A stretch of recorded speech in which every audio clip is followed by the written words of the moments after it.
जय श्री गणेश दोस्तों। हमारी आज की कहानी है कसक। अब शुरू करते हैं कहानी।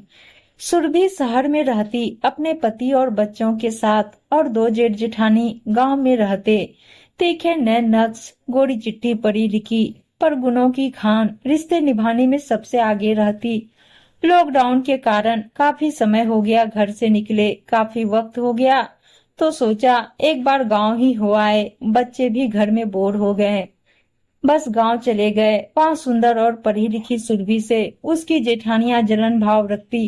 वैसे भी जब जिस चीज की चाह हो और वो दूसरे को मिल जाए और आपको ना मिले तो कसक जलन में बदल जाती है। सुरभि का शहर में रहना उन्हें पसंद नहीं था। सुरभि से उसकी बड़ी जेठानी सुलेखा और छोटी जेठानी दीपा ने ढंग से बात नहीं की, बस चाय बना कर दी और तीसरी कर दी। पास आकर भी नहीं बैठी। सुरभि को बुरा लगा, पर हर बात में पॉजिटिव रहने वाली सुरभि ने सोचा व्यस्त होंगी, इसलिए बात करने नहीं आ पाई। उस दिन सुरभि शाम को वापस आ गई। उसके कुछ दिन बाद सुरभि की ननद के यहाँ गृह शांति की पूजा रखवाई। जरूरत पर सुरभि को ही याद किया जाता।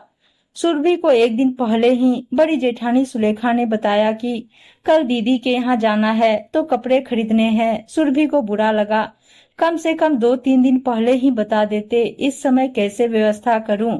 5 बज गए हैं, बाजार भी बंद होने को होगा। सोचा कोई बात नहीं, भूल गई होगी। लॉकडाउन के समय मार्केट जल्दी बंद हो जाता था।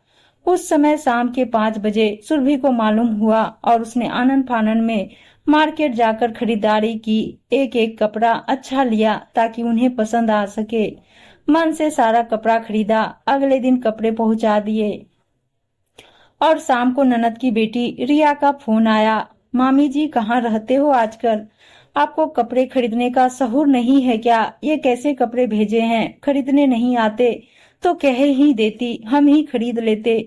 सुरभि ने जवाब नहीं दिया, पर उसे बहुत बुरा लगा। बस इतना ही कह पाई, अच्छा कोई बात नहीं, वापस भेज देना, मैं चेंज करवा दूंगी। इतना कहकर फोन रख दिया। सुरभि का मन खराब हो गया। वह बहुत मन से कपड़े लाई थी, हजारों रुपये भी खर्च किए, ऊपर से ताना भी सुना, वह भी भांजी के मुंह से।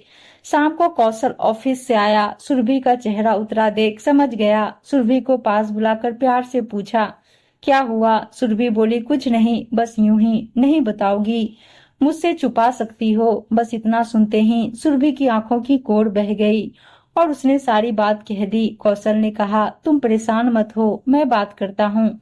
अगले दिन कौशल अपनी बहन के यहाँ गया और रिया से बोला, बेटा मामी से सलीके से बात किया करो, वो मेरी पत्नी है और इतना सब वो मेरे लिए ही सहती है। तुम्हें कपड़े पसंद नहीं आए तो तरीके से भी तो बात की जा सकती थी। तुम्हें पता है, हमें प्रोग्राम की एक दिन पहले पता चली और लॉकडाउन के कारण बाजार बंद था, तब भी व्यवस्था करके वो सब देखकर लाई और तुम उसे ही इतनी बुरी तरह बोली।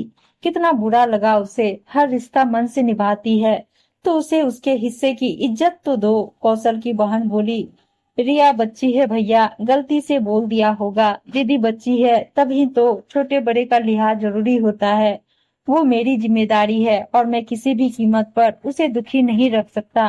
आगे से जो भी लेना हो बता देना, हम पैसा दे देंगे, पर अब वो किसी के लिए कुछ नहीं करेगी। इतना कहकर कौशल चलने को उठा। कौशल की बहन अपना समूह लेकर रह गई। उम्मीद है दोस्तों कहानी अच्छी लगी होगी और अच्छी अच्छी कहानियां सुनने के लिए चैनल को सब्सक्राइब और वीडियो को लाइक शेयर जरूर कर दीजिएगा। धन्यवाद दोस्तों।